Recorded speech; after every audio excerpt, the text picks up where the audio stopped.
Hey guys, welcome back. We're just at the end of Youth for the playthrough audiobook version of the Life and Suffering of Sir Brante. The end of youth. The years of your youth have come to an end. The time has finally come to leave the capital behind and return to your family and new business in your hometown, Anizati. The years away from home are full of tumult and hardship. Your adult shoulders now bear the burden of your first life-changing decisions. Did you have the freedom to choose this lot for yourself, or was it your destiny all along, ever since your childhood years? All you can do now is follow the path that lies before you.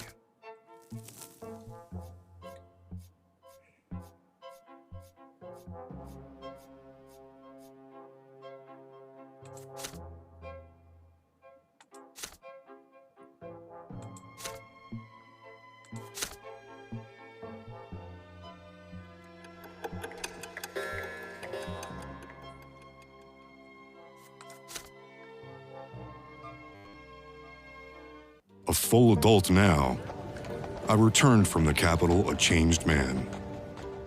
Yet, my hometown was not the same as I had left it. Fate had difficult times in store for all of us.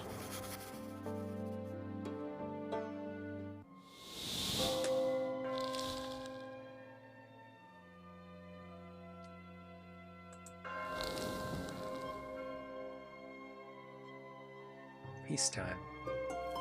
Probably the most challenging part of the game.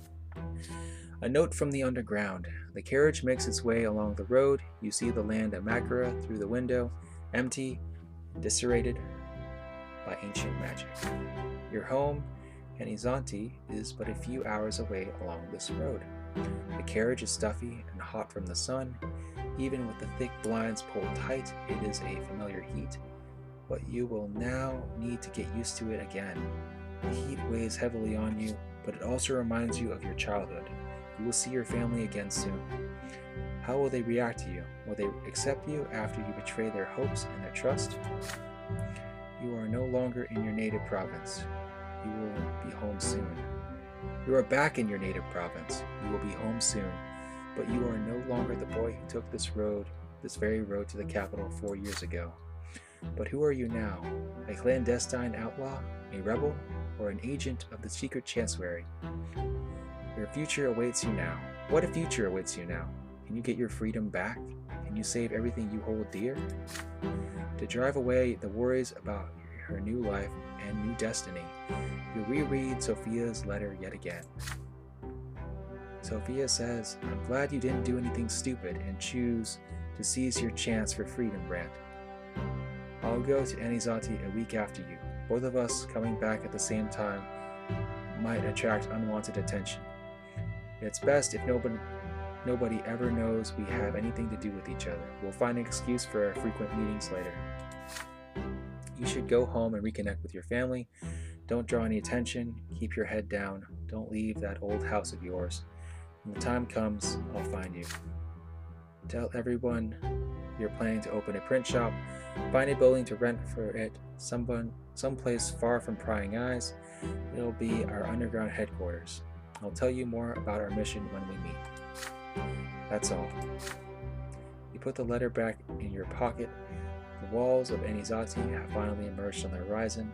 Before you do anything, you are going home.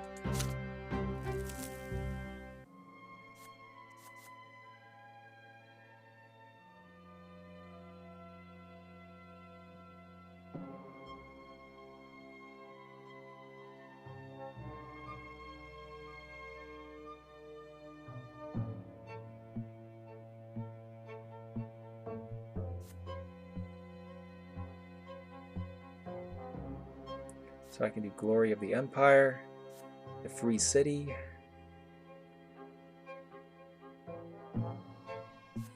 Master of Anizati,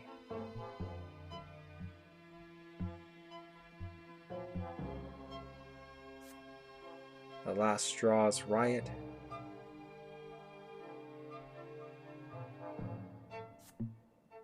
Farewell Advisor, Felipe's Pan Configuration. Free man, the L. Brante family now has enough influence to protect you against Sir Philip's wrath. True death. Alright.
Let's take a look at the occupation.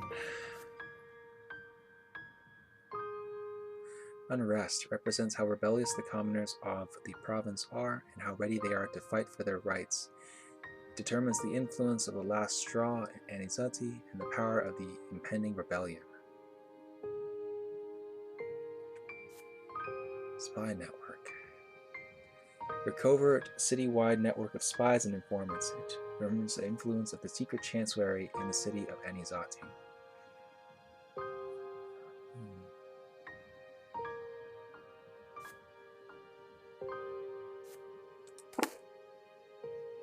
The carriage stops. A familiar gate. Your bedroom window, the same one you used to climb out of at night from time to time. The well-tended garden, from its imported soil, delightful greenery, and mother's beloved violet irises. The porch you used to jump off of when you were little. You are home. You touch the handle of the front door and halt for a moment. It has been 4 years since you left for Eterna, but it feels like yesterday. The air inside is cool. As usual, Father cannot stand a stuffy room and insists on constantly airing out the house. Inside the house, the first thing you hear is the sound of someone running out of the library. Your sister Gloria appears and immediately throws her arms around you. Her joy is so strong, you barely manage to stay on your feet. Gloria is dressed in men's clothing, including culottes, a frock coat, and a necktie with a massive pin. She is almost unrecognizable in her new attire. There are dark circles under her eyes, as though from lack of sleep or frequent tears. Brother, I've been waiting for you for so long. I'm proud to see you've chosen your own path and decided to live the way you want. You're actually going to open your own print shop? You're going to print books, even poetry? Speaking of poetry, from the inner pocket of your jacket, you produce a small book, bound in soft black leather. Gloria gingerly accepts your gift. She notices the author's name, Char Melindis, on the cover, and knits her brow. And after quickly flipping through the pages, she showers you with gratitude. I thought Melindis was just a warlock. I had no idea he wrote poetry. How fascinating. I'm going to read it all, from cover to cover. Mother comes out of the sitting room, leaning on Nathan's arm. You immediately see signs of illness mentioned in the letters from home. Her back is bent, her hair is gray. A thin web of wrinkles covers her face, and her complexion has lost its color. She slowly embraces you.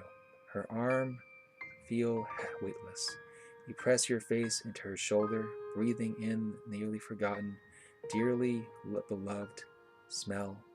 Mothers hold you by the shoulder and studies you for a long time. You've been away so long, son. It's such a shame your journey was in vain. You didn't become a judge or even a priest. I guess it's your fate to bear your lot until the very end. But you'll endure it. That's how I raised you. Nathan approached you after Mother. Your younger brother is the same height as you now. His hair almost reaches his shoulders, but he still has the same lost look in his eye he had when he was a boy. It's good to see you, brother. Home just hasn't been the same without you. Who cares about your estate, right? I'm just glad you're here with us again. You pat Nathan on the back. Loud footsteps echo down the stairs. Stefan appears. His shoulders have grown broader, and his features have become harsher, just like grandfather's. He stares at you and Nathan down with contempt, his arms crossed on his chest. Welcome back, commoner. I had hoped you'd become my equal, but apparently you just didn't have it in you. I guess you're no better than Nathan. I can only hope you'll know your place from now on. Why did Father ever send you to the capital in the first place? As Stefan says these words, you see Father appear from his study. He looks older now. His back is hunched, and he squints. There are deep lines around his mouth and silver threads in his dark hair and mustache. He stops a few steps away and examines you from head to toe. He does not say a word, shaking his head slowly. You explain yourself to Father. This was the only path you could have taken. And it truthfully was. I mean, I couldn't select anything else. The college and the judge's calling were not for you. Apparently, or however, your time in the capital was not spent in vain. You made many influential friends there, and now you plan to open a print shop in Anizate and make a good living. You do your very best to make this sound convincing. No one can ever see through your cover story. When I sent my son to the capital, I expected him to return a nobleman, but the man who stands before me is a commoner, a merchant, an artisan. I had such high hopes for you, but our family's future rests in Stefan's hands now. Oh well, I've had enough time to make my peace with this. You are still a member of this family. We'll see how your shop fares. Perhaps you can still find a way to contribute to the Brant household. He lets out a bitter chuckle. Then, after a pause, Father spreads his arms wide to embrace you. You're finally home, my son. Nathan Brant says, Well then, time for dinner. Your mother has prepared a veritable feast in your honor. For the first time in years, your entire family shares a meal at the table.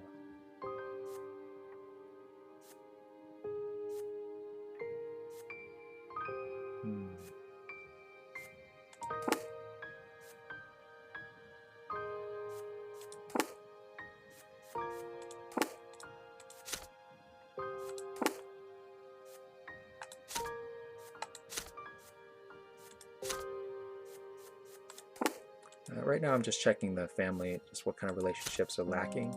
So Nathan's lacking right now. Stefan is also lacking. I want at least 2. So the parents are okay. Nathan needs a little bit of love. So we'll go with Nathan here.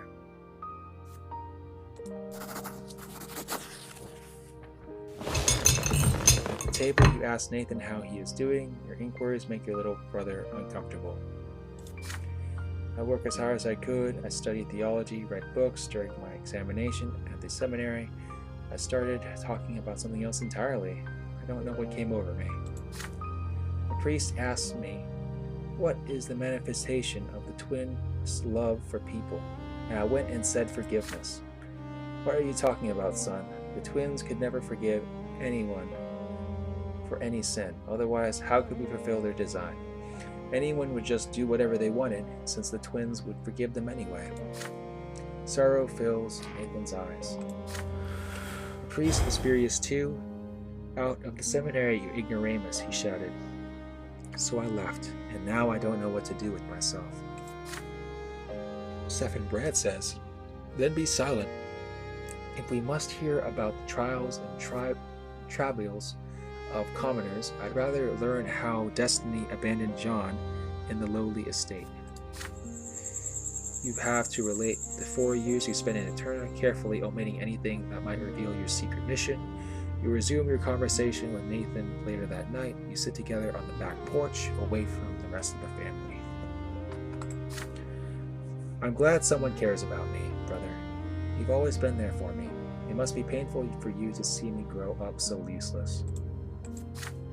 Things are bad for me. I try to at least look after Mother.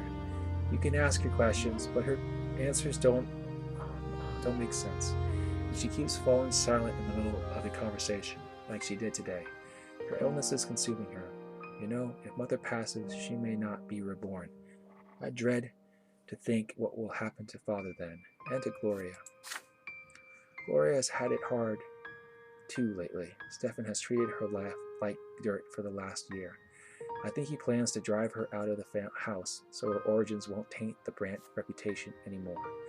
Stefan only cares about one thing now, getting our family ennobled by the sword. So for him, Gloria is just an obstacle between him and his goal.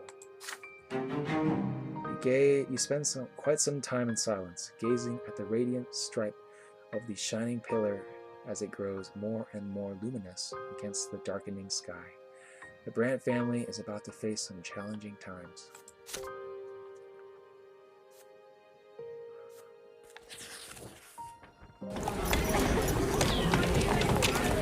Alright guys, we'll call it here. If you enjoyed the video, please leave a like and comment in the description below.